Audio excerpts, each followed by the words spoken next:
लीना मल्होत्रा जी, शुभा जी, ज्योति चावला जी, कात्यायनी जी हरियाणा साहित्य अकादमी के युवा लेखन पुरस्कार से सम्मानित हैं। अब मैं आपको मंच सौंपती हूँ। संचालक महोदया, अब आप सब मंच संभालें। बहुत बहुत धन्यवाद। ये आवाज़ आ रही है? यहाँ से ठीक आवाज़ आ रही है? तो हम यहीं से बातचीत करते हैं। हमारे वक्ता भी यहीं से बातचीत करने में ज़्यादा सहज महसूस कर रहे हैं, मुझे ऐसे ही पता चला है। और उधर आ जाओ। चलिए। हेलो, एक सूचना देनी थी कि किसी कारणवश गगन गिल जी हमारे इस सत्र में नहीं आ सकी हैं।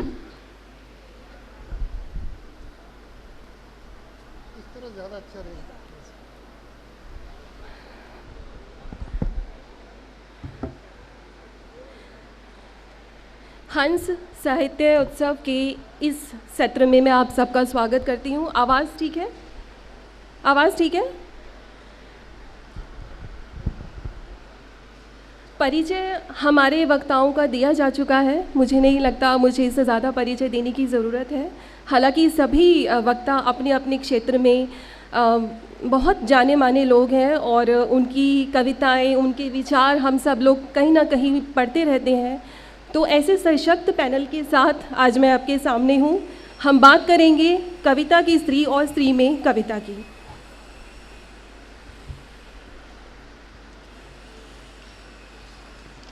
अक्सर देखने में आता है कि कोई भी सफ़र, चाहे वो स्त्री का सफ़र हो, चाहे वो उसके जीवन का सफ़र हो, आसान नहीं रहता। तो स्त्री कविता का सफ़र कैसे आसान रह सकता है? बहुत सारे उतार चढ़ावों से गुजरती हुई स्त्री आज जहाँ पर पहुँची है, मुझे लगता है उसके पीछे बहुत सारी यंत्रणाएं, बहुत सारी पीड़ाएं और बहुत सारे फैसले उसने लिए होंगे। कुछ सत्ताओं को त्यागा होगा, कुछ सत्ताओं को चुनौती दी होगी और बहुत सारी नई चीज़ों को अपने अंदर विश्वास के साथ भरा होगा। जिस विषय पर आज हम चर्चा करने वाले हैं, कविता में स्त्री और स्त्री की कविता, तो यहाँ पर पैनल में सभी स्त्रियां हैं असद जी को छोड़कर। गगन जी आ नहीं सकी, तबीयत उनकी नासाज है, वो होती तो हमें बहुत अच्छा लगता, लेकिन उनकी अनुपस्थिति की उपस्थिति की गरिमा को मैं समझती हूँ और इस बात पर मुझे पूरा भरोसा है कि जब भी वो इस कार्यक्रम को देखेंगी, मैं उन्हें याद कर रही हूँ, हम सब उन्हें याद कर रहे हैं, उन्हें अच्छा लगेगा। तो शुभा जी, कात्यायनी जी, असद जी, लीना जी और ज्योति चावला जी, इन सब से सबसे पहले मैं कुछ सवाल मैंने तैयार किए हैं ताकि चर्चा को, संवाद को एक दिशा मिलती रहे और वो भटके नहीं। तो उन सवालों में एक कॉमन प्रश्न है जो मैं सभी से करना चाहूँगी और मुझे उम्मीद है हम सबके मन में ये सवाल कभी ना कभी आता है। तो सवाल मैं असद जी आपसे शुरू करती हूँ। जैसा कि इस सत्र के मूल विमर्श का विषय ही यही है कि इस दौर में बहुत सारी और महत्वपूर्ण स्त्री कवि एक साथ उभर कर आई हैं। हम सब जानते ही हैं, इस संदर्भ में सोशल मीडिया का योगदान हमें पता है, हमें मालूम है, लेकिन यह भी सच है कि पितृसत्ता से पूरी तरह से मुक्ति यहाँ भी नहीं है। लेकिन फिर भी यह भी एक सच है कि यहाँ स्त्री सार्वजनिक संवाद में पहली बार न केवल खुद को जेंडर से मुक्त होकर देख पाई, बल्कि जिससे वो संवादरत होती है, भले ही वो पुरुष प्रोफाइल हो, पर इस माध्यम से पुरुष अपनी देह के हथियार से वंचित है। आंशिक ही सही, पर पहली बार शायद विशुद्ध चेतनात्मक विमर्श का स्पेस उसे मिला है। आप इस बात से कहाँ तक सहमत हैं? असद जी ने मुझे पहले ही बोल दिया, ये सवाल आपका जो भी होगा जवाब मेरे हिसाब से होगा, तो मैं आपके हिसाब से जवाब सुनने के लिए तैयार हूँ।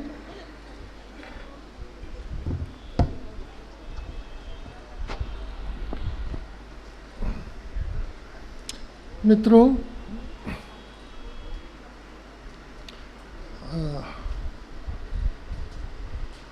अभी पूनम ने जो बात कही कि सदियों का सफ़र तय करके स्त्री आज इस मुकाम पर पहुंची है कविता में, इस बात को थोड़ा क्वालिफाई करना चाहिए। स्त्रियां बहुत पहले भी इस मुकाम पर पहुंच चुकी थीं।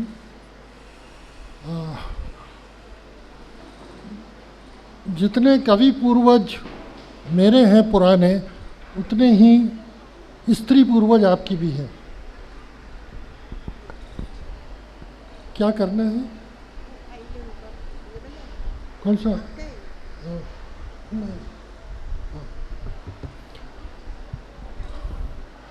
अगर आप इतिहास में देखें तो तमिल जितनी पुरानी भाषा में संगम पीरियड में स्त्री कवियों की उपस्थिति बड़ी मेजर थी।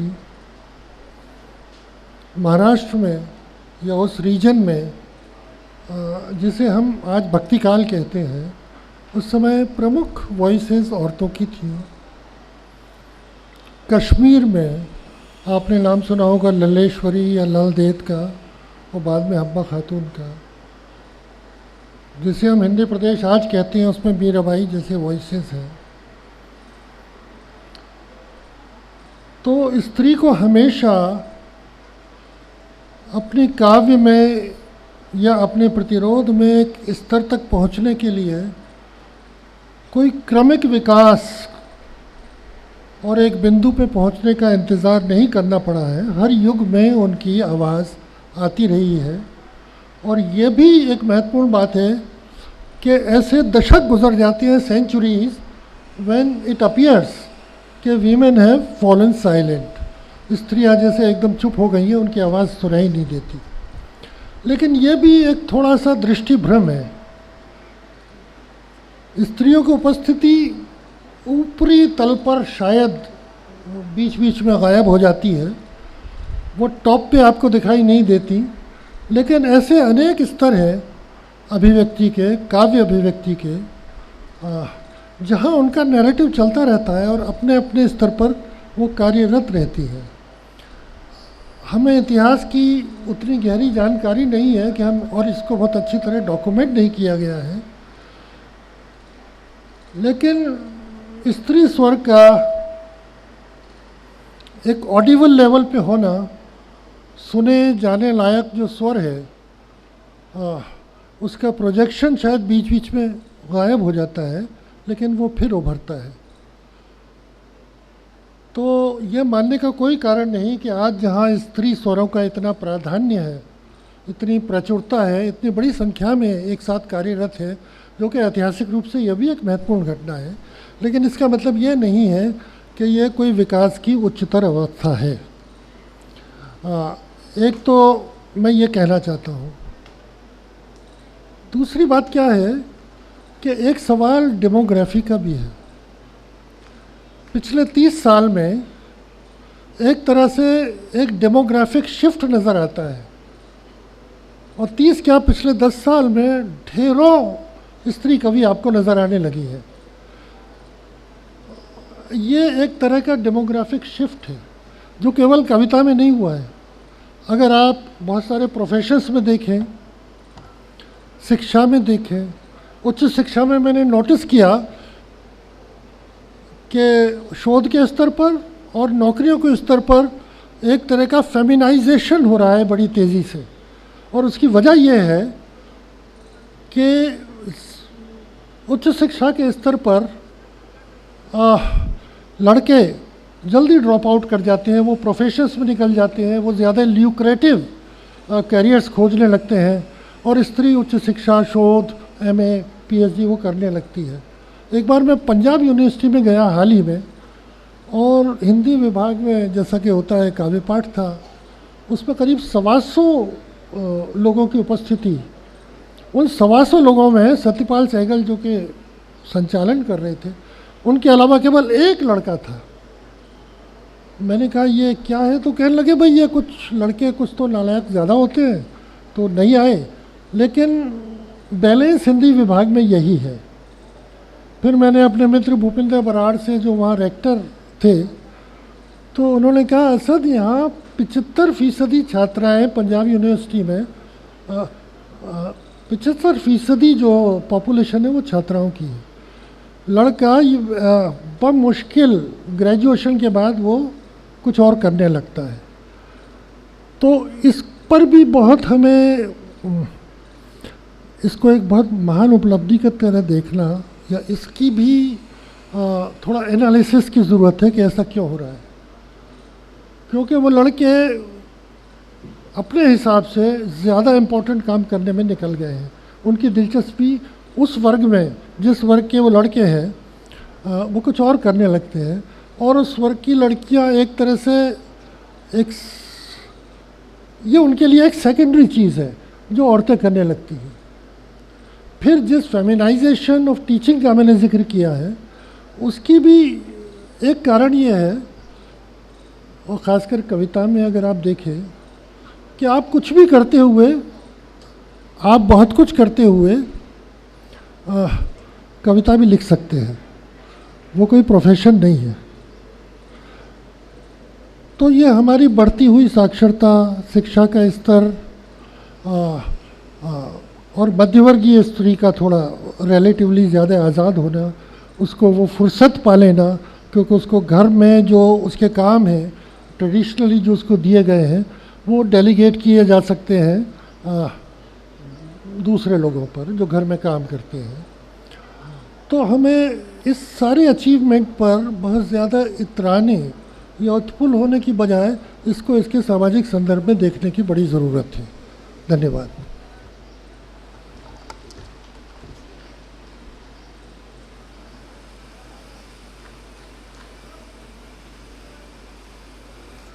असद जी बहुत शुक्रिया।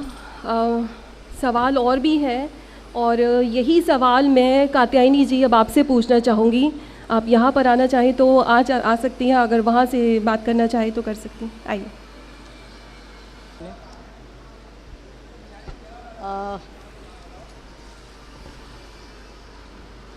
आदरणीय मंच और इस सत्र में उपस्थित मित्रों, चूँकि ये आयोजन राजेंद्र जी के याद में हो रहा है, इसलिए मैं ज़रूरी समझती हूँ कि 1 मिनट से भी कुछ कम समय में मैं राजेंद्र जी पर भी 2-3 वाक्य ज़रूर बोलना चाहूँगी।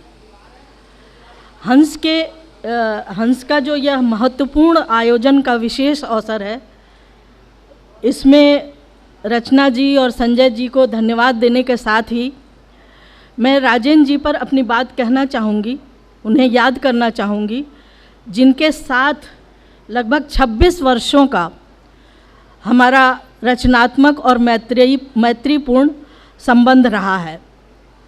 मंगलेश डबराल ने रविवारी जनसत्ता में सबसे पहले 1986 में मेरी कविताएं छापी थी। उसके बाद राजेंद्र यादव जी ने हंस में मुझे याद नहीं है 4 या 5 कुछ कविताएं छापी थी, और बाद में हंस में मेरी कविताएं और लेख और यहाँ तक कि जो थोड़ी बहुत कहानियाँ मैंने लिखी हैं वह भी हंस में उन्होंने छापी। मैं और कई विषयों पर राजेंद्र जी से बड़ी तीखी बहसें होती थीं। जैसे हंस के पन्नों पर जब होना सोना की बात हुई थी, जब स्टोरी ऑफ ओ की बात हुई थी, तो उनसे मेरी काफ़ी तीखी बहसें हुई, और यह बहसें जो है वो हंस के पन्नों पर भी आई। लेकिन मैं उनकी गहरी लोकतांत्रिक चेतना की हमेशा ही कायल रखी कि वैचारिक मतभेदों को उन्होंने कभी भी निजी रिश्तों में ना तो आड़े आने दिया, बल्कि वो बहसों को आमंत्रित करते थे। और स्त्री प्रश्न या दलित प्रश्न को हंस जैसा महत्वपूर्ण मंच देकर उन्होंने साहित्य के तत्कालीन एजेंडा को शिफ्ट कर दिया था, हटा दिया था। और उनके अक्सर वो अपने संपादकीय में उन तमाम कट्टरपंथी ताकतों के साथ, ब्राह्मणवादी मठाधीशों के साथ चुनौतीपूर्ण टकराते रहे थे। मेरी ये सदिच्छा है कि राजेंद्र यादव जी की इस परंपरा को हंस और आगे विस्तार दे। इस विशेष अवसर पर समय की सीमा को देखते हुए हिंदी कविता में स्त्री कवियों पर मैं अपने कुछ विचार रखना चाहूँगी। उसके पहले मैं ये बता देना चाहती हूँ कि मुझे कल ही शायद अर्चना जी ने का मैसेज आया कि बस मुझे 5 मिनट बोलना है। 5 मिनट या 7 मिनट का मौका एक वक्ताओं को दिया जाएगा। तो मैं थोड़ी टेंशन फ्री भी हो गई कि चलो अच्छा है, थोड़े मैं अपने कुछ बातें कह दूँगी। लेकिन चूंकि यह विषय बहुत महत्वपूर्ण है और मुझे लगता है कि थोड़ा सा पॉइंट्स में ही मैं अपनी बातों को, जो मैं अलग अलग समय में नोट्स लेती रही हूँ, कोशिश करूँगी कि बहुत कम समय में उन बातों को कह सकी हूँ, क्योंकि हिंदी कविता विशेषकर वाम प्रगतिशील धारा में जो स्त्री की छवियाँ प्रस्तुत की जाती रही हैं, उसके बारे में पहले भी मैं अपना आलोचनात्मक प्रेक्षण या अपना विचार मैं रखती रही हूँ। लेकिन आज मैं केवल समकालीन स्त्री कवियों पर अपनी कुछ बात रखूँगी। लेकिन उसके पहले भूमिका के तौर पर ज़रूर मैं कुछ कहना चाहती हूँ कि उत्तर भारत, विशेषकर जिसे हिंदी पट्टी कहा जाता है, उसके सामाजिक आर्थिक बुनावट में पितृसत्तात्मक रूढ़ियों का जो पुरातन जकड़बंदी है, उसको देखते हुए इस तथ्य पर हमें कोई आश्चर्य नहीं होता कि इस इलाके के हिंदी साहित्य में स्त्री रचनाकार लगभग अनुपस्थित हैं, स्त्री ही अनुपस्थित है। और जैसा कि अभी असद भाई ने चर्चा किया तमिल भाषा के संगम साहित्य का, आप तमिल भाषा का संगम साहित्य अगर आप देखें तो उसमें युद्ध, प्रेम और युद्ध पर जो गाथाएं लिखने में, या स्त्री के घरेलू गुलामी से जो पीड़ा स्त्रियां पा रही थी उसका आख्यान रचने में स्त्री कभी बहुत आगे रही हैं। लेकिन आप संस्कृत साहित्य को देखिए, पाली को देखिए, प्राकृत को देखिए, अपभ्रंश को देखिए, तो इस साहित्य में स्त्री लगभग अनुपस्थित है।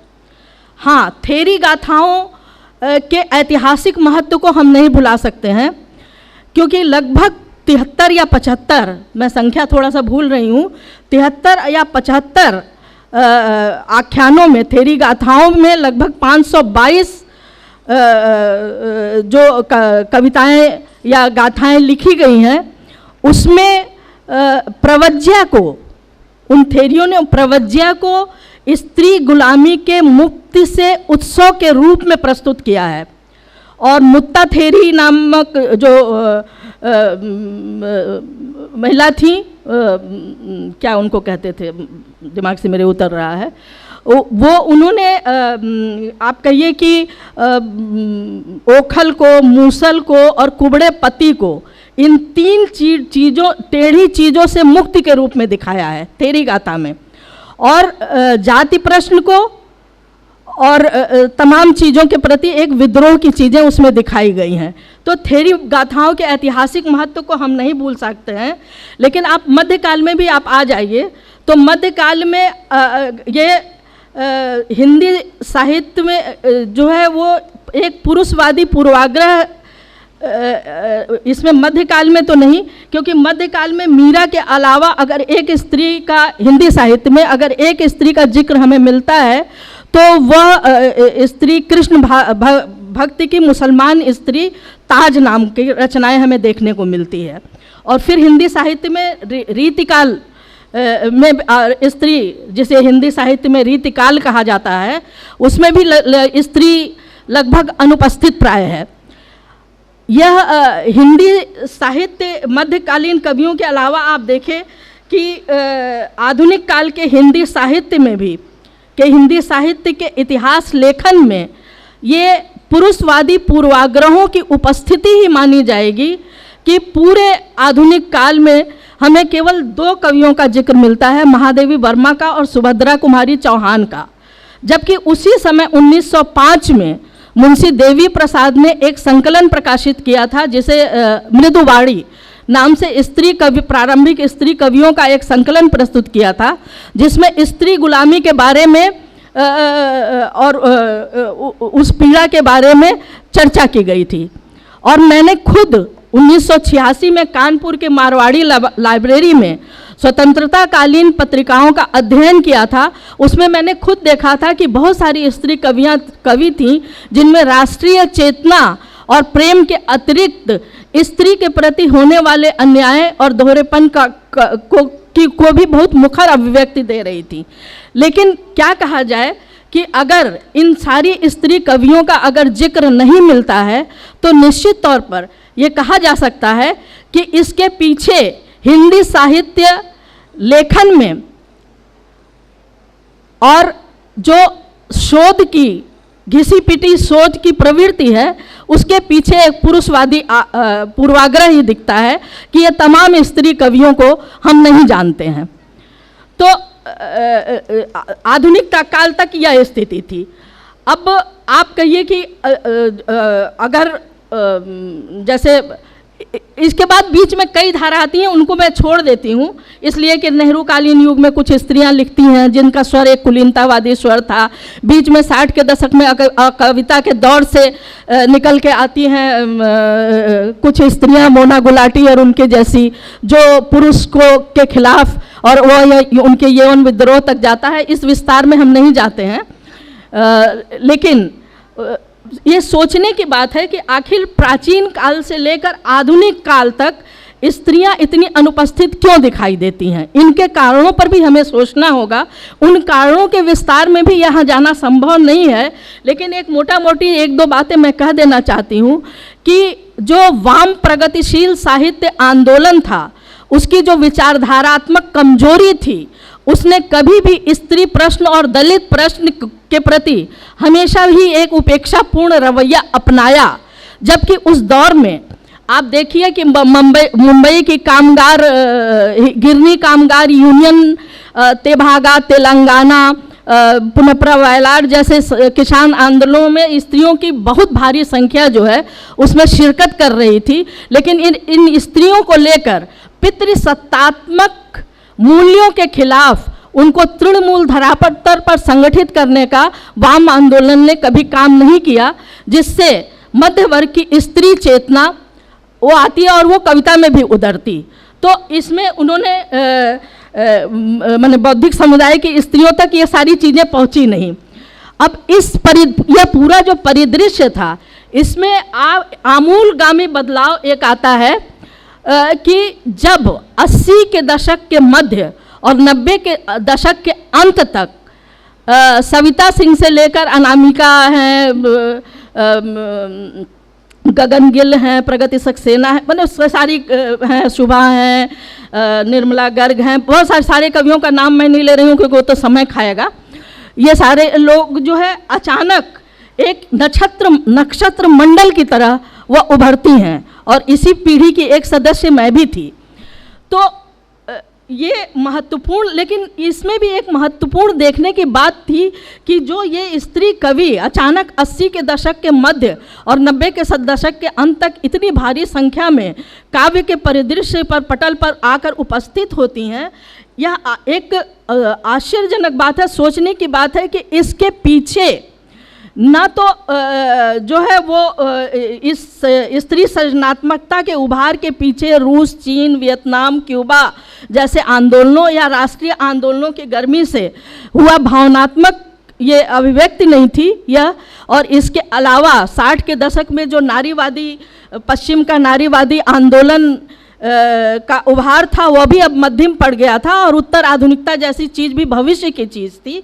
लेकिन ये स्त्री करती क्या कि भारत के समाज में जो पूंजीवाद का विकास हुआ, वह पूंजीवाद का विकास जो है वो जिसने उत्पादन संबंधों को बदलने के साथ ही महानगरों से लेकर गांव तक इन्होंने शिक्षा का और आधुनिक मूल्यों का जो प्रचार प्रसार किया, उससे जो स्त्री एक चेतना निर्मित हुई, और जो उनकी अपनी स्थिति थी वो उन सारी चीज़ों से वो इसके विस्तार में इसलिए नहीं जा सकते हैं कि ये बहुत समय लेगा, इसलिए मैं सब कुछ छोड़ते चल रही हूँ, और मैं समझ सकती हूँ कि बहुत स्पष्ट मैं नहीं कर पा रही हूँगी कि पृष्ठभूमि की बात तो वैसे भी लंबा समय लेती है।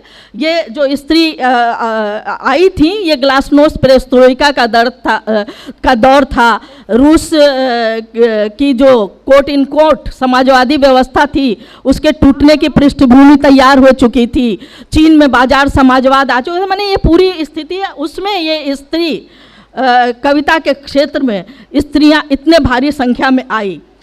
तो इसका, क्योंकि हम किसी भी चीज़ को उसके सामाजिक, राजनीतिक, आर्थिक परिप्रेक्ष्य से अगर काट कर देखते हैं तो हम किसी नतीजे तक नहीं पहुंच सकते हैं, हमें उसमें सिचुएट करके ये चीज़ों को देखना होगा। अब आते हैं कि आज के नई सदी में जो एक भारी संख्या में विस्फोट सा हुआ है स्त्रियों का। क्वेश्चन और है अभी आपके लिए। मैं बस 5 मिनट 2-3 मिनट और लूँगी।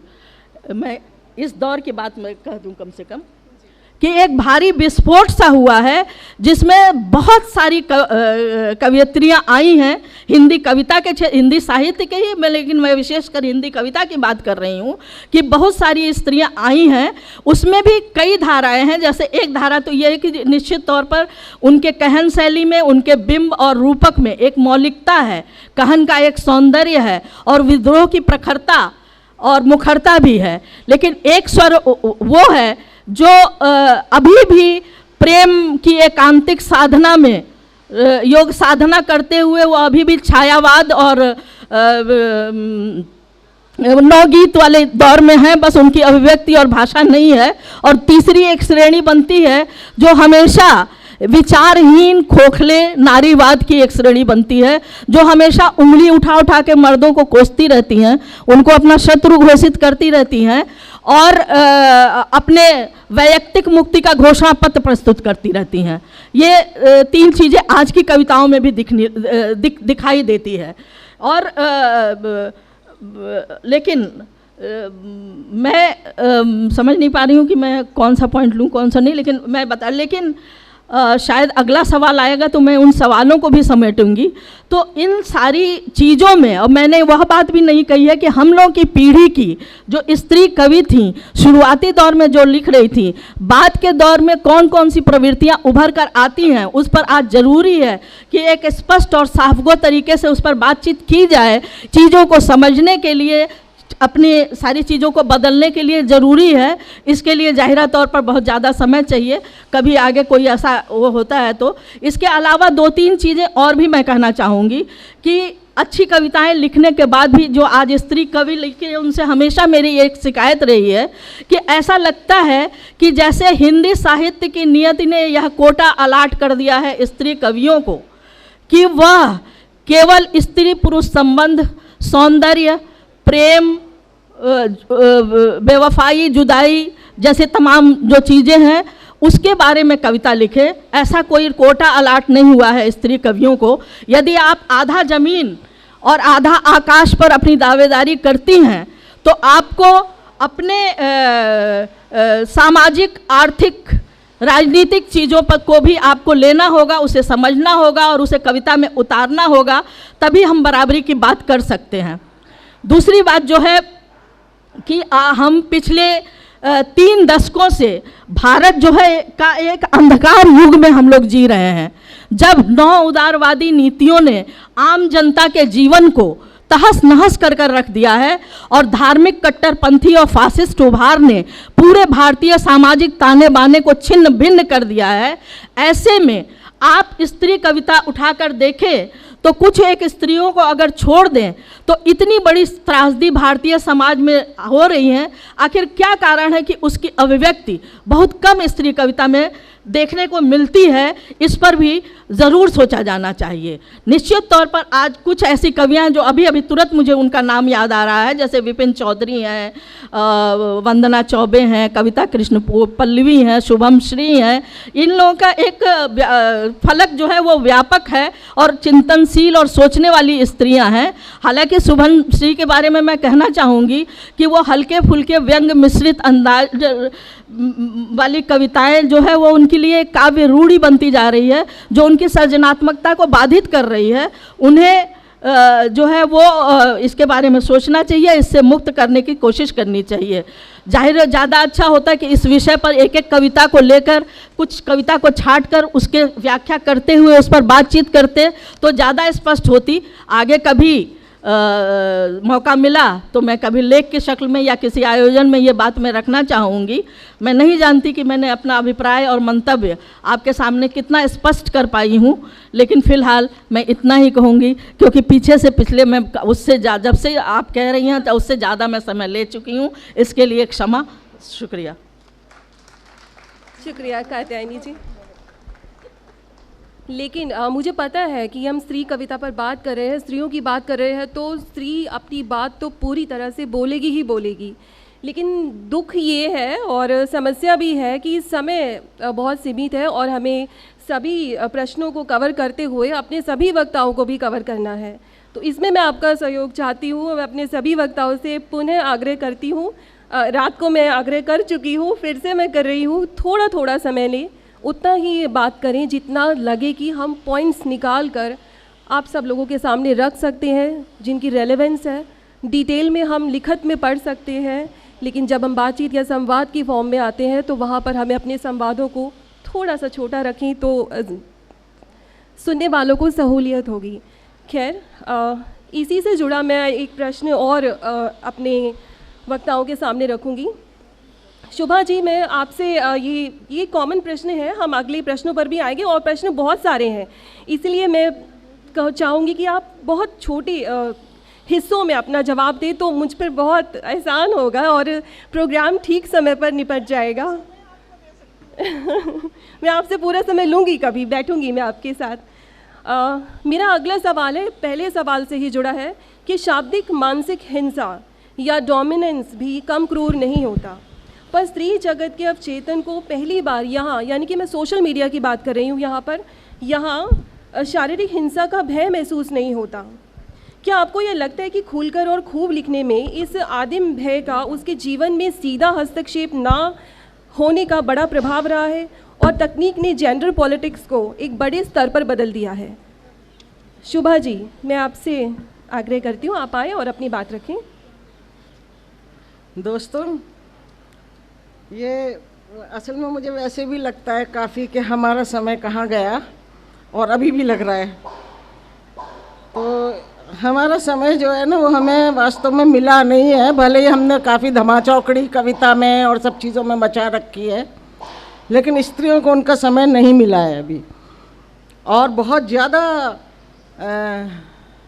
दबाव, ये सोशल मीडिया की बात इन्होंने की, मैं सोशल मीडिया के अलावा और सोशल मीडिया सहित कह रही हूँ, क्योंकि सोशल मीडिया यौन उत्पीड़न का और उन अपराधों का एक अच्छी साइट बन चुका है। और वहाँ पे क्या नीलामी करते हैं औरतों की, इस तरीके के ऐप आते हैं वहाँ पे मतलब क्या क्या नहीं हो रहा है।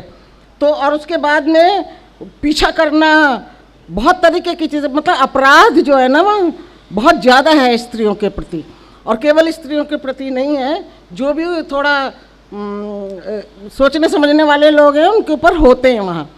तो कोई सुरक्षा नहीं है सोशल मीडिया पे किसी तरीके की। हाँ, ये बात एक मैं और कहना चाहती हूँ जो मैंने शुरू में ही शुरू की थी, क्योंकि यहाँ पे कोई बात उस तरह की नहीं जा सकती है, इवन कॉन्टेक्सचुअलाइज नहीं किया जा सकता इस समय के हिंदी स्त्री कविता को हिंदी के अंदर, क्योंकि स्त्री कविता कोई अकेली चीज़ तो है नहीं, और बहुत सारी चीज़ों के बीच में वो आई है और बहुत सारे ट्रेंड्स हैं। और पूरी हिंदी कविता का जो हाल है, जाहिर है स्त्री कविता का हाल जो है उसके साथ रखकर ही ठीक समझा जाएगा। और अलग स्त्री कविता को इतना अलग करके जो उसके बारे में बहुत सारे मूल्यांकनकारी जो टिप्पणियाँ होती हैं, मैं समझती हूँ कि वो अच्छा नहीं है। दूसरी चीज़ ये है कि मैं बहुत संक्षेप में पॉइंट ले रही हूँ, आपका मैंने मामला क्लिंच कर दिया है एक लाइन में। तो दूसरी एक चीज़ ये है कि ये जो बहुत ज़्यादा शोर मच गया कि अपना अनुभव ला रही हैं, अनुभव स्त्रियाँ, क्या कब तक इनका अनुभव सुनते रहें, ये वर्णात्मक है, ये एक ही चीज़ को कहे जा रही हैं, दोहराई जा रही हैं। मतलब एक महिलाओं में बुद्धि कम होती है, ये पुराना विश्वास है हमारे समाज का, तो उस विश्वास के सहारे वो इस अनुभव को देखते हैं। मैं एक बात ये कहना चाहती हूँ कि ये जो अनुभव है स्त्री का, क्या ये इसको अभी तक पहचाना गया है, मतलब इसका रिकग्निशन है कोई? इसको देखिए, मान लेना ये बहुत आ गया, चारों ओर फैला हुआ है, इतना है। जैसे हमारे यहाँ के मतलब ये है, बहुत लड़कियाँ हो गई घर में, बहुत लड़कियाँ हो गई, है ना। डेमोग्राफी जो बदल गई है, जिसके अंदर स्त्री जो है वो बहुत ही एडवर्स उस पर चली गई है, बहुत जनसंख्या में कम हुई हैं स्त्रियाँ। तो ये जो परिस्थिति है, इस परिस्थिति में आप देखिए जो स्त्रियों का अनुभव है उसको कॉन्टेक्सचुअलाइज करके देखने समझने की, गंभीरता से लेने की ज़रूरत है, उसके विश्लेषण की ज़रूरत है। उसके अंदर बहुत अधिक चीज़ें मौजूद हैं, क्योंकि वो अनुभव जो है वो केवल स्त्री का अनुभव नहीं है, वो आपके समाज का, आपके सामाजिक जो संरचना है उसका, आपके समाज में जो मानव संबंधों की स्थिति है उसका, और आपके समाज में जो एक्सक्लूजन से जो जो चीज़ें बनी हैं, चाहे वो राजनीति है, चाहे वो जो भी चीज़ है, साहित्य भी, जो भी चीज़ एक्सक्लूजन से बनी हुई है, ख़ास तौर से दलित महिलाएं, आदिवासी, अल्पसंख्यक महिलाएं, दलित महिलाएं, तमाम इनके एक्सक्लूजन से जो जो चीज़ें बनी थीं, उन चीज़ों को, उसके अंदर जो एकांगिता और उसके अंदर जो एक तरीके की पूर्णता आ गई, उसको तोड़ने का काम स्त्रियां कर रही हैं। और उसको, उसकी एक तरीके से अब यथार्थ को देखने की जो डायनेमिक्स है वो बदल गई है, वो बदल गई। आप उसी तरह नहीं देख सकते जैसे इन स्त्रियों के हमले से पहले, मतलब स्त्रियां ऐसी लग रही हैं जैसे बहुत हमलावर हो गई हैं और आ गई इतनी सारी। हमारे यहाँ हरियाणा में जब लड़कियां जन्म लेती हैं किसी घर में तो उनका नाम रख दिया जाता है भतेरी, इनफ कौर, मतलब बहुत हो गई, शांति, और यहाँ तक कि तिलांजलि नाम भी मैंने सुना, जो मरने पे मृतक को दिया जाता, तिलों की अंजलि दी जाती है। तो औरतें ना हो, अब लड़कियां ना पैदा हों घर में। और हिंदी साहित्य में भी मुझे लगता है कि अब औरतों का होना जो है वो काफ़ी ज़्यादा मुश्किल, मतलब एक जगह बन गई है, इतनी मुश्किल कि ना निगलते बन रही ना उगलते बन रही। जो बाईपास करने की जो स्ट्रेटेजी थी फेल हो चुकी है, और जो उनको सामने से हमला करने की जो स्ट्रेटेजी थी वो भी, क्योंकि उसमें खुद बहुत एक्सपोज हो जाते हैं, तो एक बहुत ही छिपे हुए द्वेष और एक बहुत ही उपेक्षा का सामना स्त्री लेखिकाएं इस समय कई तरीके से कर रही हैं। अंत में बस एक छोटी चीज़ ये मैं कह रही हूँ कि स्त्रियां जो लेखिकाएं हैं उसमें आप देखिए दुहरी, हमेशा ही दुहरी समस्या जो है वो जोड़े में पैदा होती है।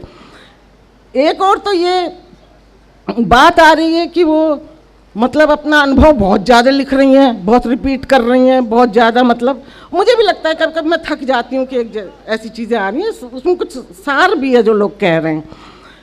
तो उसके बाद आप देखेंगे कि दूसरी ओर से बाजार और हमारे जो संरक्षकों की एक टोली है जिसमें हर आयु के महापुरुष शामिल हैं, वो टोली जो है वो ये बताती है भाई स्त्री अनुभव आना चाहिए। और कैसा अनुभव आना चाहिए भाई? वो यौनिकता पे नहीं लिख रही, वो बीफ पे नहीं लिख रही, वो चरम सुख पे नहीं लिख रही, गुदा पे नहीं लिख रही। तो अब इन सब चीज़ों पे स्त्रियां लिखें।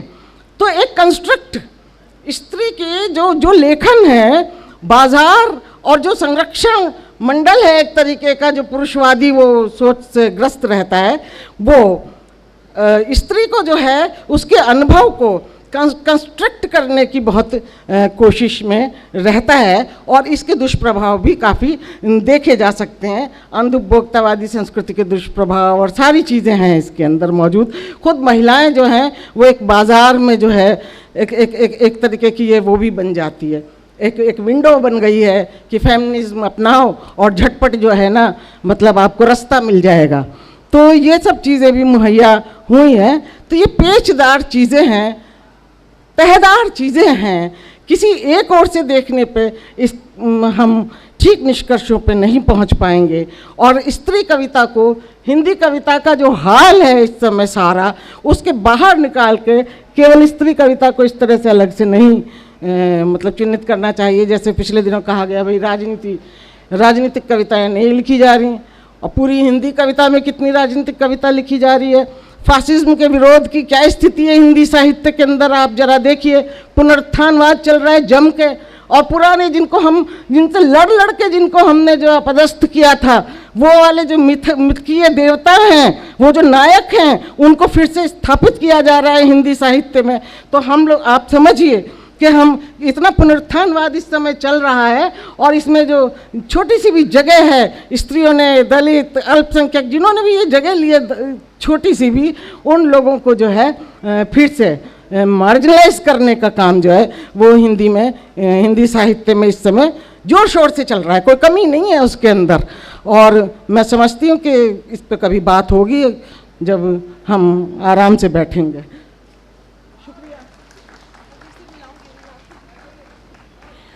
बहुत गहरी बातें कही हैं शोभा जी आपने, फेमिनिज़म से लेकर कि फेमिनिज़म स्त्रियां अपना लेती हैं और उसके बाद कुछ भी करने की उन्हें छूट मिल जाती है।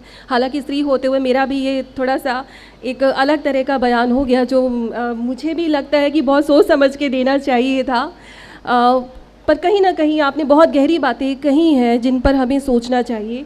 अब मैं लीना जी पर आना चाहूँगी।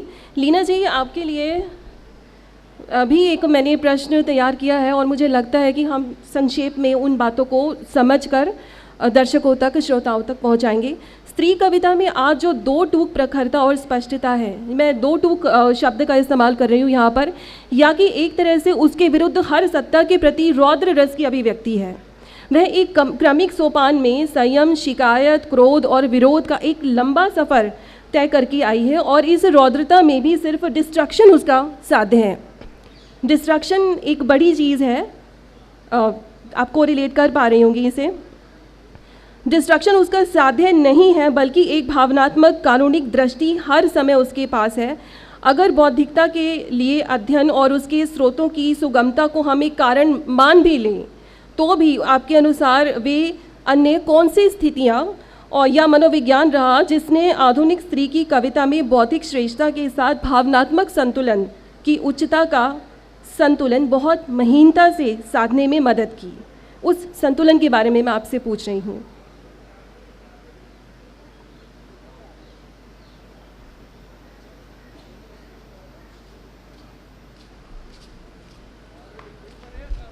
आप सभी को मेरा नमस्कार। स्त्री जो है वो संतुलन तो 2 वर्ष की अवस्था से साधना सीख जाती है, जब उसके हाथ से दूध का कटोरा छीन लिया जाता है और उसके भाई को दे दिया जाता है। वो स्कूल जाती है तो उसके लिए सरकारी स्कूल है, भाई के लिए उसके कॉन्वेंट स्कूल है, मतलब बेहतर स्कूल है सो कॉल्ड। वो अपने मायके को छोड़ के जब ससुराल में आती है तो नए लोगों के साथ संतुलन साधती है। तो उसके संतुलन की लेयर्स तो इतनी है कि वो इतनी प्रशिक्षित हो चुकी है इस बारे में कि उसको संतुलन साधने की ज़रूरत नहीं है। लेकिन अगर हम ध्यान से देखें तो ये जो संतुलन साधना है ये बहुत पितृसत्तात्मक है, जो स्त्री के ऊपर थोपा गया है। और जहाँ तक ये बात है कि भावना की अभिव्यक्ति और बौद्धिकता का जो संतुलन है, मैं इसको अलग अलग नहीं मानती। मैं ये मानती हूँ कि जो बौद्धिकता है वो कहीं हमारे नेपथ्य में स्थित होती है, मतलब जो हम अभिव्यक्ति करते हैं वो हमारी भावनात्मक है, लेकिन जो उस अभिव्यक्ति के शब्द हैं वो आपकी चेतना कितनी संपन्न है उसके अनुसार आप अपने शब्द चुनते हैं और आपकी अभिव्यक्ति उस तरीके से होती है। ये एक बात है। लेकिन जो स्त्री आज कविता लिख रही है, मैं स्त्री की कविता पर कुछ बोलना चाहती हूँ कि स्त्री जो कविता लिख रही है उसको किस प्रक्रिया से उसने उसको प्राप्त किया है, ये प्रश्न है आपका। तो इसमें अगर हम इतिहास देखते हैं तो महादेवी वर्मा से हमको वो शुरुआत मिलती है जब उन्होंने स्त्री अस्मितामूलक प्रश्नों की पड़ताल की और स्त्री के अस्तित्वगत प्रश्नों को पूछा, और उन्होंने एक बाकायदा कवित्री सम्मेलन किया था जिसमें उस समय की सब कवित्रियों को बुलाया गया था। तो आप ये सोचिए कि उस समय कितनी कवित्रियाँ थी, कितनी स्त्रियाँ थी जो लिख रही थी, जिनके नाम तक हम आज तक नहीं जानते। वो सिर्फ हम महादेवी वर्मा और सुभद्रा कुमारी चौहान का नाम जानते हैं उस समय की। तो जो हमारी वैचारिकी का निर्माण हुआ है, जो हमारी बौद्धिकता का निर्माण हुआ है, उसमें सिर्फ स्त्री लेखन नहीं है, उसमें हमारे अनुभवों की सुसंबद्धता है। और उसके अलावा हमने जो अपने पुरुष लेखकों को पढ़ा है, क्योंकि वही दृश्य पर छाए हुए थे और हमको वही पढ़ने को मिले हैं, तो हम उनमें भी बहुत से कवि ऐसे हुए हैं, लेखक ऐसे हुए हैं जिन्होंने स्त्री को केंद्र में रख कर कविताएँ लिखी हैं और उनमें बहुत अच्छी कविताएँ भी हैं। 86 में मैंने मदन कश्यप जी की एक कविता पढ़ी थी जिसमें वो बोलते हैं कि उसका दूध का कटोरा छिन गया और 10 वर्ष की आयु में उसके पिता ने उसको बोला कि तुम तन कर क्यों चलती हो। तो जो स्त्री का अनुकूलन है उसको वो उस पर उंगली रखते हैं अपनी 86 की कविता में, जबकि स्त्री विमर्श उतना की आहट उतनी अधिक नहीं थी। तो इस तरह से स्त्री की चेतना को पुरुष लेखकों ने भी समझा है। चंद्रकांत देवताले जी की कविता हम सब ने पढ़ी है कि एक स्त्री कपड़े पछीट रही है और उसमें वो एक तरह से वो 5000 साल की स्त्री का जो इतिहास बोध है वो उनका आता है। लेकिन जो अब स्त्री कविता लिख रही है उसमें वो चीज़ों को एक दृश्य की तरह नहीं देखती। जो पहले पुरुषों ने कविता लिखी है उसमें चूँकि उनके पास वो अनुभव नहीं थे, वो स्त्री तो है नहीं, तो वो स्त्री की चेतना को समझ सकते हैं अपनी समझ के अनुसार और उन्होंने उस समझ के अनुसार उसको देखते हुए कविता लिखी, परकाया प्रवेश किया। बहुत बहुत गहरे संबंधों में भी हम लोग रहते हैं अपने परिवार में, तो हम पहचानते हैं एक दूसरे की बातों को। लेकिन जब स्त्री ने खुद अपनी व्यथा लिखनी शुरू की तो उसने अपना अनुभव लिखा। तो वो जो अनुभव है वो दृश्य देखना नहीं है बल्कि उस अनुभव को महसूस करना है। और ऐसा नहीं है कि जैसे मैं कुछ उदाहरण देना चाहती हूँ, जैसे प्रिया वर्मा है एक कवित्री, उन्होंने खुली हुई नाम से एक कविता लिखी जिसमें वो ये कहती है कि मैं कितना खुल सकती हूँ लेकिन क्या तुम उतने खुलने को स्वीकार कर सकते हो। तो वो जो अपने खुलने की सीमाएं बताती चली जाती है कि भूगर्भ की सीमा हो सकती है, भूगर्भ में उतरने की सीमा हो सकती है लेकिन मेरे खुलने की कोई सीमा नहीं हो सकती। तो इस तरह की जो अनुभव है वो पुरुष की कविता में नहीं आए और इस तरह की चुनौती देना कि क्या तुम उस को स्वीकार भी करोगे या नहीं। और दूसरी बात ये है कि हम ये सोचें कि हमारी जो पुरातन स्त्रियां हैं या पुरखिने हैं उन्होंने कविताएं नहीं लिखी, तो ये गलत बात है। उनकी कविताएं मौजूद हैं और वो हैं लोकगीतों के रूप में। उन्होंने अन्न कूटते हुए बीज रोपते हुए कविताएं लिखी हैं और वो लोकगीतों में विन्यस्त हैं। और वो जो लोकगीत हैं वो उन्होंने बेशक आख्यानों से चुने होंगे उनमें से बहुत सारे, लेकिन उन आख्यानों में से उन्होंने कौन सा प्रसंग चुना वो बहुत महत्वपूर्ण है। उन्होंने राम की विजय को नहीं चुना, उन्होंने सीता के विरह को चुना, उन्होंने उन मानवीय मुद्दों को चुना जिसको वो खुद महसूस करती हैं, जिसके साथ वो एकाकार हो सकती हैं। तो ये मेरी बात है जो मैं संक्षिप्त में कहना चाहती हूँ।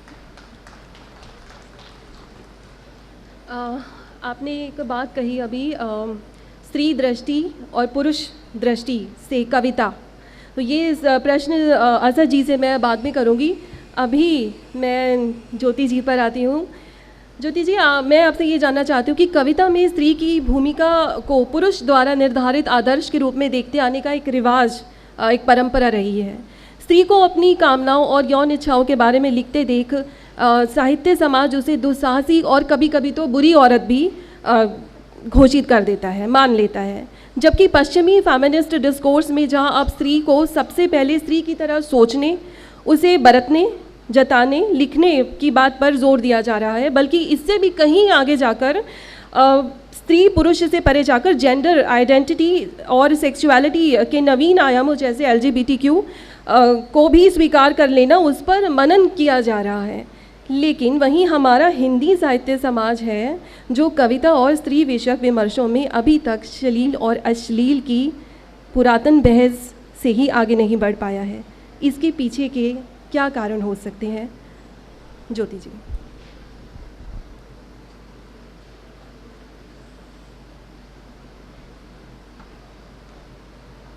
शुक्रिया पूनम जी आपके सवाल के लिए। सभी को मेरा नमस्कार। और आपने जो सवाल पूछा कि जो श्लील और अश्लील का मुद्दा है हिंदी कविता में या कविता में मैं कहूँ तो वो पुरुष की दृष्टि से तय होता है। इससे पहले मैं जो सवाल आपको जो पहला सवाल था और बहुत मौजूद सवाल था, आपने इसमें पूछा कि जो पहला आपका सवाल था कि जिसमें हमने बात की थी कि जिसका सर ने जवाब दिया, मैं उस पर पहले आना चाहूँगी कि सर ने बहुत अच्छी एक बात की असद जी ने कि डेमोग्राफिक चेंज हुआ है, उस कारण हमें परिवर्तन दिखाई दे रहा है या कविता का परिदृश्य बदलता हुआ दिखाई दे रहा है, और उस पर बहुत आनंदित होने की ज़रूरत नहीं है।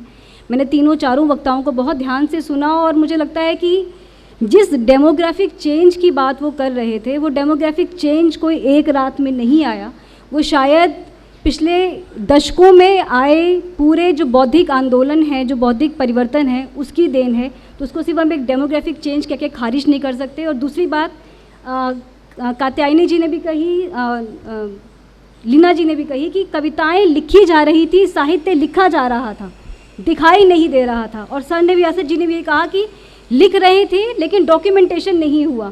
ये जो डॉक्यूमेंटेशन है, ये जो दस्तावेजीकरण है, ये जो इतिहास लेखन है, ये जो कविताओं को दर्ज करने का, लेखकों और लेखिकाओं को दर्ज करने की जो प्रक्रिया है, उस प्रक्रिया पर सबसे पहले सवाल खड़ा किया जाना चाहिए कि आखिर इतनी सब रचनाकार अगर लिख रही थी कि महादेवी वर्मा ने पूरा कवित्री आंदोलन किया और उसमें रचनाकार थी, इतनी सारे रचनाकार लिख रही थी कि सुमन राजे हिंदी साहित्य का आधा इतिहास लिखती हैं, तो हमारी आंखें फटी रह जाती हैं कि जिनका नाम हमने कभी नहीं सुना वो नाम हमें दिखाई देते हैं, पढ़ने को मिलते हैं। तो फिर डॉक्यूमेंटेशन क्यों नहीं हुआ? तो वही है जिसका विस्फोट के रूप में आप कह सकते हैं कि कोई भी कविता, जो भी हाशिए का लेखन है, तथा कथित हाशिए का लेखन, चाहे वो दलित लेखन हो, चाहे स्त्री लेखन हो, वो उसी विस्फोट का, उसी डॉक्यूमेंटेशन का परिणाम है जो विस्फोट के रूप में सामने आता है। अब ये विस्फोट होता है, चाहे किसी भी आंदोलन में हो, कोई भी हाशिए का विमर्श होगा, जब उसका विस्फोट होगा तो उसमें अच्छा बुरा सब कुछ साथ में आएगा। जो आपने सवाल पूछा अश्लीलता का, कात्यायनी जी की बात को मैंने बहुत ध्यान से सुना कि क्या हिंदी कविता या स्त्री कविता का काम सिर्फ देह की बात करना है? क्या हमारे सामने जिस समय में हम रह रहे हैं, पुनरुत्थानवादी समय की बात शुभा जी ने कही कि जिस समय में हम रह रहे हैं, एक स्त्री और रचनाकार, मैं दोनों शब्दों को अलग अलग कर रही हूँ, मैं स्त्री रचनाकार हूँ या नहीं ये मैं तय करूँगी। मैं स्त्री हूँ और एक रचनाकार हूँ। जब मैं एक स्त्री और रचनाकार दोनों साथ में हूँ तो मुझे वो सारे मुद्दे जो इस समय के समाज को प्रभावित कर रहे हैं, इस समय के समाज पर बात करने के लिए मुझे उद्वेलित कर रहे हैं, वो सारे मुद्दे मुझे उद्वेलित करने चाहिए, चाहे वह राजनीतिक मुद्दा हो, चाहे दलित समस्याओं पर हो, चाहे स्त्री समस्याओं पर हो, चाहे बदलते परिदृश्य पर हो, चाहे जिस पुनरुत्थानवाद की जिन्होंने बात की उसका हो। लेकिन फिर मुड़कर हम उसी बिंदु पर आ पहुंचते हैं जिसे हम दस्तावेजीकरण कहते हैं। एक लंबा समय हिंदी कविता में, हिंदी साहित्य में कहूँगी, हिंदी कविता तक हम सीमित ना करें, हिंदी साहित्य में एक लंबा समय ऐसा रहा जहाँ पर आलोचना की पूरी सत्ता समाज के, जो हम दो मेन जेंडर मानते हैं, उसमें से एक के पास थी। और उसका परिणाम ये हुआ कि हम सब गवाह हैं इस चीज़ के कि लिखा जा रहा था, क्योंकि हम पढ़े लिखे या कहें कि हम कविता कहानी के इतिहास से जुड़े हुए लोग हैं। लेकिन आप बाहर से देखें तो हमें नहीं दिखाई देता कि उस समय कितने लोग लिख रहे थे। तो ये जो दस्तावेजीकरण है, इसकी प्रक्रिया मुझे लगता है स्त्रियों के हाथ में आनी चाहिए, आलोचकों के हाथ में आनी चाहिए, स्त्री आलोचकों के हाथ में आनी चाहिए, तभी शायद जो छूट गया हाशियों में वो दर्ज हो पाएगा। कविता लिखी जा रही थी, कहानी लिखी जा रही थी, अपनी बात कही जा रही थी। जैसे उन्होंने कहा कि लोकगीतों में हमें देखने को मिलता है कि लोकगीतों में वो सब कुछ दर्ज हुआ जो शायद इतिहास में दर्ज नहीं हो पाया। तो इसका मतलब लिखा जा रहा था, उसे दर्ज नहीं किया जा रहा था, उसे दर्ज नहीं किया जा रहा था, उसके पीछे के कारणों की खोज की जानी चाहिए। नामर जी बड़ी अच्छी पंक्ति कहा करते थे कि विमर्श खत्म हो तो आलोचना शुरू हो। मुझे लगता है कि बिल्कुल सही बात है, क्योंकि अब स्त्री विमर्श हो, चाहे दलित विमर्श हो या आदिवासी विमर्श हो, इसको एक लंबा समय हो गया, इसकी भी आलोचना की बात करें, इसकी भी कविता की बात करें। जैसे कि हमारी स्त्री स्पीकर्स ने याद कहा कि हम अपना इंट्रोस्पेक्शन हम खुद करें कि हम जो लिख रहे हैं, क्या वास्तव में हम सिर्फ स्त्री हैं इसलिए लिख रहे हैं, या हम एक जिम्मेदार नागरिक है समाज के इसलिए लिख रहे हैं। तो मेरा कहना ये है कि जिस आलोचना की बात हमारे प्रबुद्ध आलोचक करते रहे कि विमर्श खत्म हो तो आलोचना शुरू हो, क्या ये ज़रूरी है कि जब समाज के बहुत सारे मुद्दे, और जिस समय नामवर जी ने लिखा या जिस समय आलोचना लिखी जा रही थी अपने चरम पर थी हिंदी साहित्य की आलोचना, क्या उस समय स्त्री विमर्श, दलित विमर्श, हाशिए की विमर्श, क्या उनको उतना स्थान मिल चुका था कि हम आलोचना में छंद और लय की बात करते? तो ये ज़रूरी है कि पहले हम विमर्श पर बात करें। जब विमर्श को एक लंबा समय हो जाएगा तो उसकी भी आलोचना होनी चाहिए। और शुभा जी और कात्यायनी जैसे लोगों ने किया है, बात कर रहे हैं। हम कात्यायनी को या शुभा जी को या मेरी पीढ़ी की बहुत सारी कवित्रियों को यह कहकर मैं खारिज नहीं कर सकती कि वो सिर्फ स्त्री की बात कर रहे हैं, सिर्फ देह की बात कर रहे हैं, सिर्फ यौनिकता की बात कर रहे हैं। इनकी कविताओं में स्त्री है तो वह स्त्री भी अपने मुकम्मल रूप में है, वह केवल देह की लड़ाई नहीं लड़ रही है। लेकिन हाँ, अगर देह का सवाल इतना ज़रूरी सवाल है, अगर श्लीलता अश्लीलता के पैमाने तय करने का ठेका अगर एक वर्ग के पास है, तो दूसरे वर्ग को बोलना होगा, उसे अपनी बात कहनी होगी और ये तय करना होगा कि हम श्लील अश्लील कहते किसे हैं, हम किसको श्लील अश्लील कहें। मैं तो ये भी कह सकती हूँ कि वह कविता जिसमें आप स्त्री को सहचरी तो मानना चाहते हैं, लेकिन सहचरी जैसे ही अपनी ज़बान खोलने लगती है, आपके बराबर खड़े होने लगती है, तो आप उसे आधुनिक कह के किनारे कर देते हैं। ऐसे भी बहुत सारे उदाहरण हिंदी साहित्य में हैं।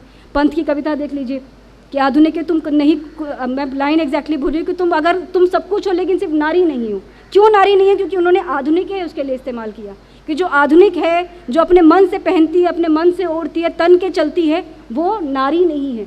तो जब आप ये कहेंगे कि वह नारी नहीं है, जब हिंदी कविता में आज भी बैठकर हमारे साथ हमारे समय के जो हमारे वरिष्ठ कवि हैं, जिनको पढ़कर हमने लिखना सीखा, जिनको पढ़ के हमने कलम उठाई, वह जब लिखते हैं कि वह कैसे कहेगी हाँ, हाँ कहेंगे उसके कुचाग्र, तो अब जब ऐसी कविता लिखी जाएगी तो इस कविता की श्लीलता अश्लीलता पर बात करने की जिम्मेदारी अब स्त्री कविता को लेनी होगी कि क्या आज भी जो कवि लिख रहे हैं, जिनकी कविताओं में आज भी देह की गंध भरी पड़ी है, मैं विशेष रूप से पुरुष कवियों की बात करूंगी, उन कविताओं की अश्लीलता की बात कौन करेगा। पिछले दिनों मुझे एक कवि पर लिखने के लिए कहा गया, मैं हालांकि नहीं लिख पाई और मैंने लिखने का कारण भी मैंने उन्हें लिख कर दिया कि मैं क्यों नहीं लिखना चाहती। हमारे समय के कवि हैं, समकालीन हैं, बड़ी उम्र के कवि हैं, उनकी कविता का शीर्षक मुझे PDF भेजा गया कि आप इसको पढ़िए, लिखिए, उन पर एक किताब संपादित हो रही है। मैंने समय निकाला, कविताएं पढ़ी और कविताएं पढ़कर जो संपादक थे उनको मैंने लिखा कि माफ़ कीजिएगा, मेरे पास इतना समय नहीं है कि मैं इनकी मांसलता और दैहिकता से भरी हुई कविताओं पर अपने कमेंट्स करूं। तो उन्होंने कहा कि आप यही लिख दीजिए। मैंने कहा मेरे पास इससे ज़्यादा ज़रूरी काम है कि मेरे समय का जो कवि है, जो समकालीन कवि है मेरे समय का, समकालीन मतलब उम्र दराज ही कह रही, लेकिन जो हमारे साथ हैं, वो बैठकर आज भी मांसलता की कविता लिख रहे हैं। उनके सामने स्त्री वक्ष कक्ष से आगे निकल ही नहीं पा रही है। उस कविता पे लिखने का ना तो धैर्य मुझ में है, ना वो शऊर मुझ में है। तो हमें ये श्लीलता अश्लीलता के जो मुद्दे हैं, जिन मुद्दों की और कात्यायनी जी ने संकेत किया, मैंने बहुत ध्यान से उनकी एक एक लाइन को सुना और मैंने बहुत अप्रिशिएट किया, क्योंकि शायद मैं ऐसा ही कुछ बोलना चाहती थी कि मैं स्त्री हूँ और रचनाकार हूँ, तो मेरी जिम्मेदारी दोहरी है, क्योंकि मुझे उस पर भी लिखना है जिसमें शायद पुरुष उतनी बारीकी से नहीं लिख सकते क्योंकि उनका अनुभव नहीं है। लेकिन जब इस तरह के सवाल हमारे सामने आते हैं, जहाँ हमारे ही समय में हमारे ही बीच के कवि, जिनके बीच हम उठते बैठते हैं, वो आज भी दैहिकता और मांसलता की बातें अपनी कविताओं में भर भर कर लिख रहे हैं, उन कविताओं पर भी बात होनी चाहिए कि क्या एक समकालीन कवि को, क्या इस समय में, जिस समय में हम जी रहे हैं, इस तरह की कविताएं लिखी जानी चाहिए? क्या उनके पास कोई पॉलिटिकल कमिटमेंट नहीं होना चाहिए जो कविता की ज़रूरत है? Thank you.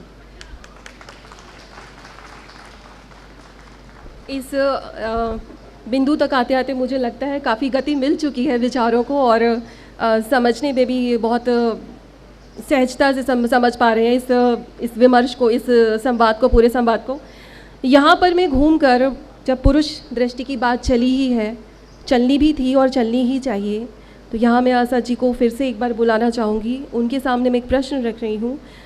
आज की कविता में स्त्री की उपस्थिति के पुरुष की दृष्टि से क्या मायने हैं? प्रश्न इतना ही है, लेकिन मैं उसको विस्तार रूप में एक बार बोलना चाहती हूँ। क्या, इसके 2 बिंदु मैंने बनाए हैं, क्या एक श्रेष्ठ पुरुष कवि इस बात से क्षुब्ध होता है कि बहुतायत में स्त्री कविता अपने अनुभवों को स्पष्टता से दर्ज करने की जिद में कई बार कविता के मानकों पर थोड़ी कमज़ोर रह जाती है?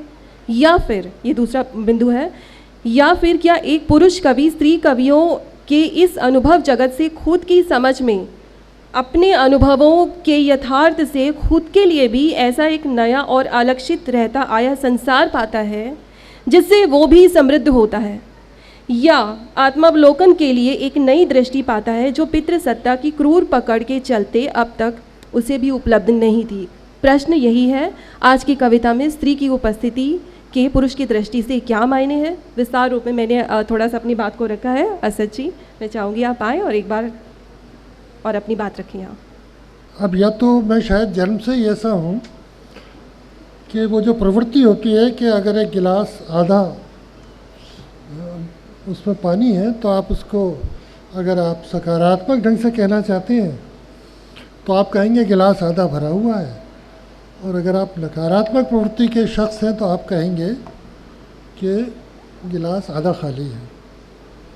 अब इस नकारात्मक प्रवृत्ति का ये शायद मेरे डीएनए में होगी, इसलिए मैं कई बार अच्छी बातें कहना भूल जाता हूँ। साथियों ने अभी जो विमर्श पेश किया, अगर मैं दुस्साहस करके कहूँ तो मैं सोचता हूँ ये मेरा अपना ही विमर्श है, ये चिंताएं मेरी अपनी ही चिंता रही हैं। जहाँ तक परकाया प्रवेश का सवाल है, ये टर्म बड़ा अजीब है, लेकिन अपनी हद तक आदमी ये करता है।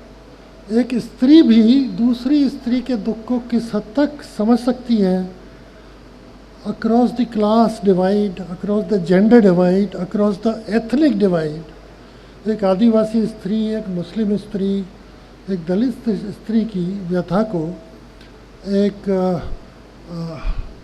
अपर कास्ट सवर्ण स्त्री कहाँ तक उस पर पहुँचेगी, ये भी एक प्रश्न, ये भी परकाया प्रवेश की समस्याओं में शामिल है। पहले तो जिस प्रवृत्ति की मैंने अपनी बात की वो बात मैं कह दूं।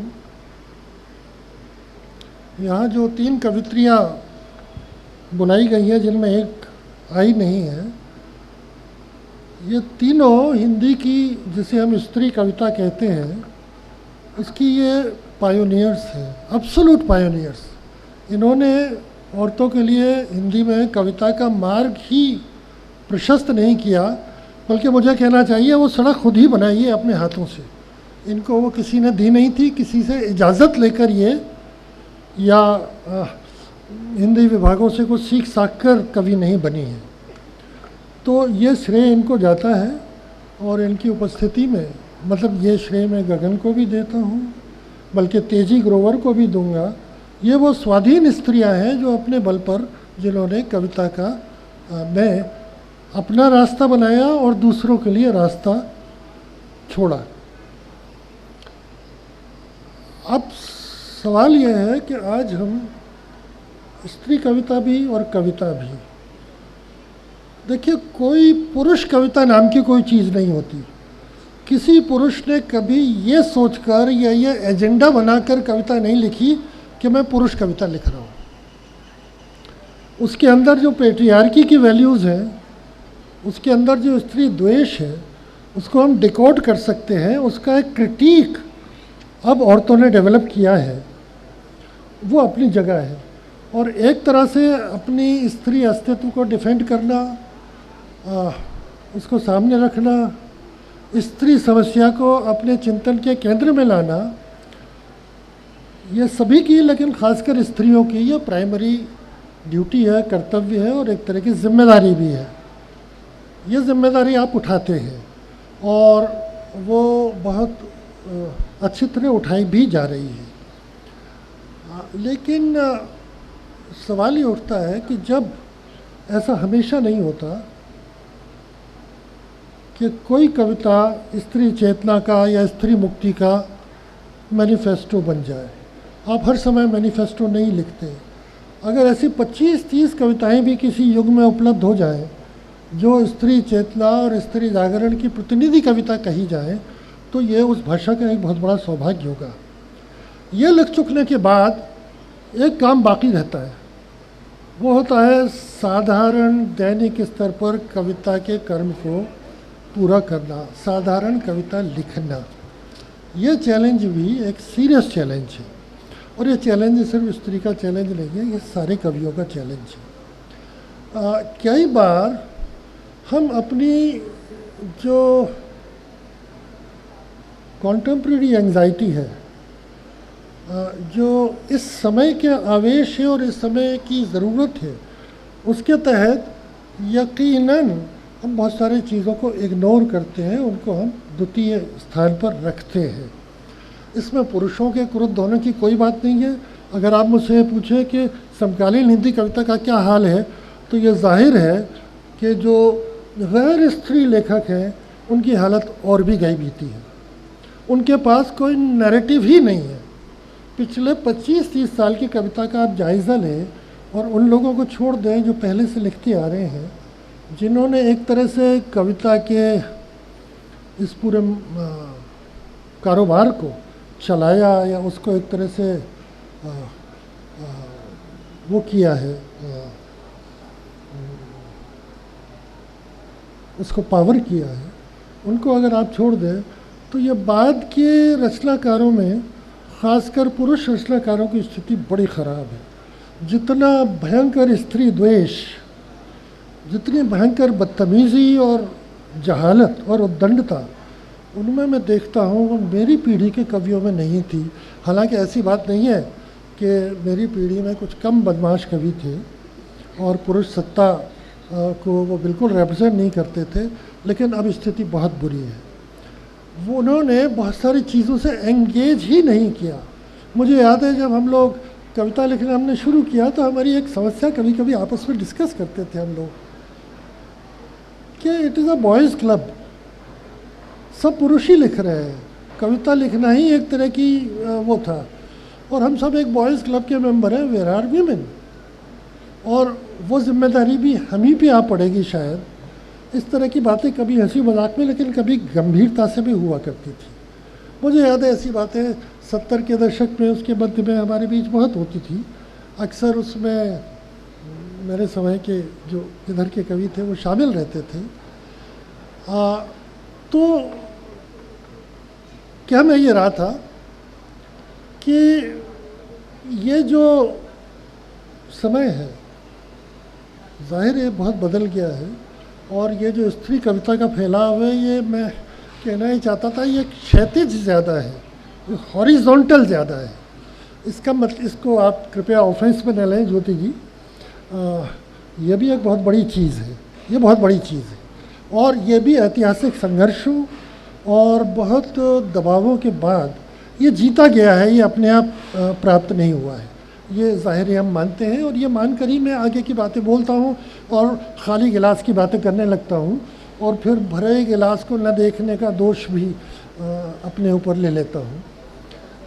लेकिन जिस समय में हम रह रहे हैं ये एक बर्बर समय है, ये फाशिज़्म की आमद का समय है। स्त्री कविता का ये जो फैलाव और ये विस्फोट या जो भी है, ये उसके साथ कोटर्मिनस है। और ये जो विडंबना है, ये जो अंतर्विरोध है हमारे समय का, कि बुरे से बुरे समय में एक बड़ी अच्छी से अच्छी परिघटना भी घटित हो रही है।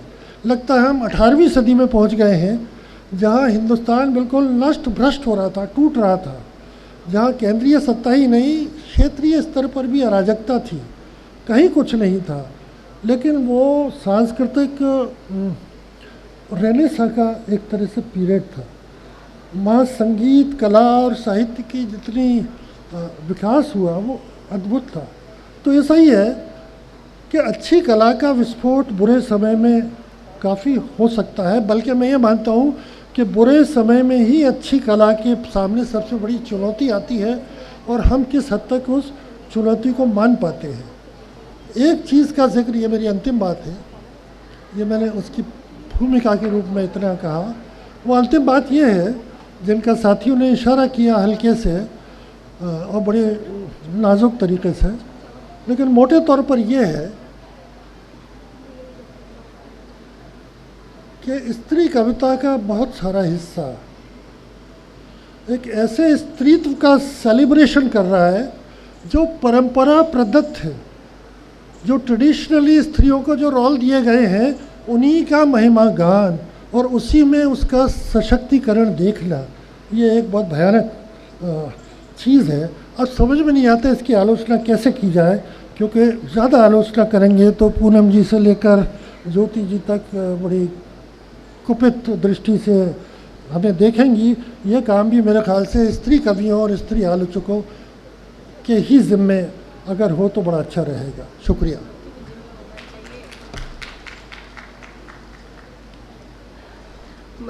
उदार हैं सभी स्त्री कवियाँ, हो रही है हमेशा से, ऐसा नहीं है, और डिस्कशन बहुत अच्छा चल रहा है। लेकिन मेरे ख्याल से ये 1.5 घंटे का सेशन था और थोड़ा सा लेट शुरू हुआ, तो हम इसको अभी समेटने की कोशिश कर रहे हैं। बहुत सारे प्रश्न अभी रहते हैं और बहुत सारी बातें करनी थी जिन पर शायद फिर कभी आगे हम चर्चा करेंगे, जब कभी ऐसा कुछ माहौल या हमें अवसर मिलेगा। तो तो अभी मैं सभी का आभार व्यक्त करते हुए आप सबसे इजाज़त लेना चाहूँगी। अगले सेशन की तरफ हम लोग बढ़ेंगे और रचना जी का विशेष रूप से आभार, हंस परिवार का आभार और मेरे सभी वक्ताओं का आभार, असद जी, शोभा जी, कात्यायनी जी, लीना जी, ज्योति जी, आप सभी का बहुत बहुत आभार कि आप आए और आपने इतने अच्छे से सेशन में अपनी सहभागिता हमें दी। और आप सब दर्शकों का भी बहुत बहुत आभार, आप पेशेंस के साथ, आपने पूरे सब्र के साथ ये सेशन सुना है और मुझे बहुत अच्छा लगा है। और मुझे पहली बार ये मौका मिला है कि मैं यहाँ पर अपनी बात कह सकूँ, प्रश्न कर सकूँ, ये मेरे लिए एक सुंदर बात थी। और सभी का बहुत बहुत आभार, धन्यवाद।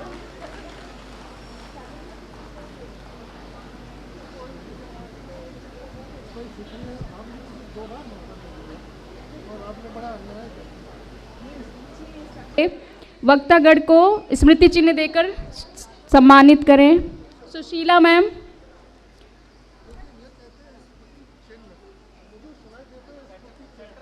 स्मृति चिन्ह सर।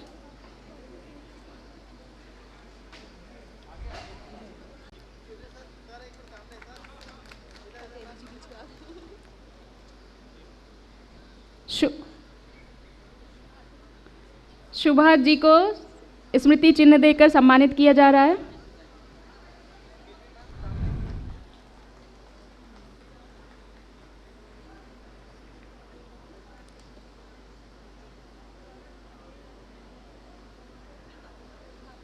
कात्यायनी जी को स्मृति चिन्ह देकर सम्मानित किया जा रहा है।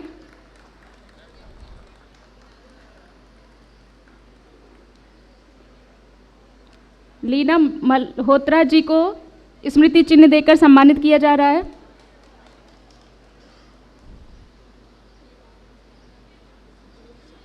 ज्योति चावला जी को स्मृति चिन्ह देकर सम्मानित किया जा रहा है।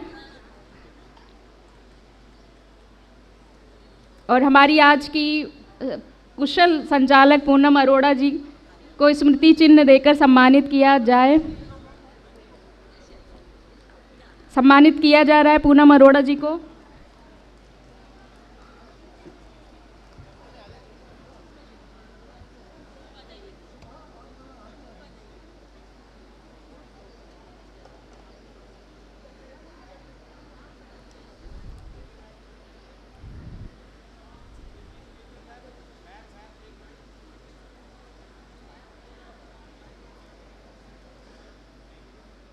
इस